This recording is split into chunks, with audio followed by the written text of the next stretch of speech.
All right, everybody, we are talking everything you need to know when it comes to the mouth.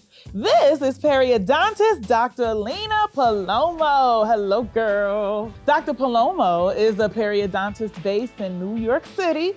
Where did you go to school, Dr. Palomo? I went to college and dental school and advanced training in periodontology at Case Western Reserve. But now I'm professor and chair of the Ashman Department of Periodontology and Implant Dentistry at NYU. That is a mouthful. It sounds all important, and I am proud of you.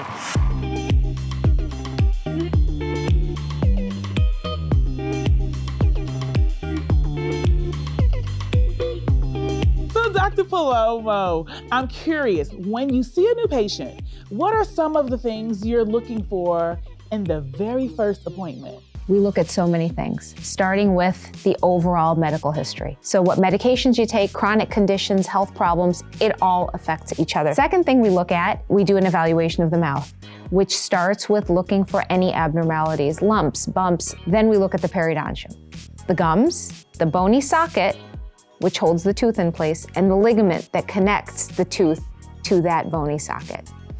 We measure how healthy it is by taking a tiny little ruler and inserting it between the tooth and the gums. And you might remember this, when your dentist goes through and you hear numbers like 2, 3. I was just about to say that. I was like, I remember a time I heard one of my dentists, what dentist I used to go to, 222. Yeah, I pay attention and stuff.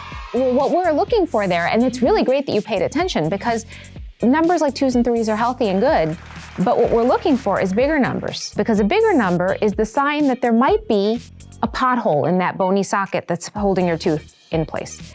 And if there's a defect or a pothole, that means that there's not enough bone high around the neck of the tooth holding it in your jaw. There's a problem. After you eat, you can imagine all kinds of debris in those areas, and our body reacts to that. We develop a little infection, and that's gum disease. Then, in addition, we look for recession. We look for any tooth that's not stable, so any tooth that's mobile. We look for any tooth that may have moved into the spaces where another tooth might have been missing or where there's no opposing tooth. Changes in the bite. We look for any other abnormalities related to the jaw, snapping, cracking, tight muscles from grinding your teeth at a stoplight or on the subway or at night when we're sleeping. We look for so many things, and then we confirm it all with our advanced imaging. Sometimes an X-ray, sometimes a cone beam CT. Okay, Internet, give us your best shot. Let's talk about one of those most common things I'm sure you see all the time, gingivitis. Well, there's a lot of words floating around out there. Gingivitis, periodontitis, gum disease. We have bacteria in our mouth. It should be no surprise to anybody. That bacteria, our body recognizes it.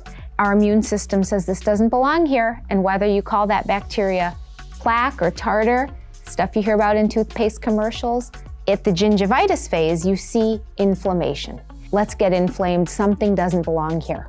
Cleaning, whether professional cleaning or by the patient at home, can reverse that because there's no damage yet to the underlying bony socket. If you don't catch it at that point, or if you think, this doesn't really matter, it's gonna be fine, that's not the time for denial. That inflammation spreads. It spreads to the ligament and finally to the bone. And then we develop those little potholes in the bony socket. If you catch some bacteria, cooks up a little nasty soup and turns into a little abscess. So we like to get that before periodontitis develops the loss of that bony area. What is the danger of an abscess? Well, first of all, back in the day, we used to, think of a toothache as something that looked like a golf ball, right? And so an abscess is that infection. You see the swelling. Sometimes you see swollen lymph nodes. Sometimes you see a fever. Now, if that swelling impinges on our airway, that can be a problem. If that spreads to some of the other facial spaces, it can be a spreading infection. And that's why we measure those pockets. That's why we do the 2s and 3s. And that's why we look at the advanced imaging, because we want to see if there's any of those periodontal pockets so we can address that before it turns into an abscess. A lot of times people see pink in the sink, but they kind of ignore it or they're ashamed to go to the dentist because it's pink in the sink. The key sign of gingivitis is bleeding gums. So if you detect when you're brushing or flossing a little bit of blood in the sink, that's a sign that we're starting to have gingivitis. And that usually means you should go to the dentist. The dentist and the entire dental staff is there to help. I have no shame in anything. That's what the doctor is there for. We are there to have no judgment. Say it, we're here for you. We're here for you. All right, comment below with your pressing health questions. And of course, hit subscribe here to the Health Channel to get more answers from medical experts on the questions you want to know.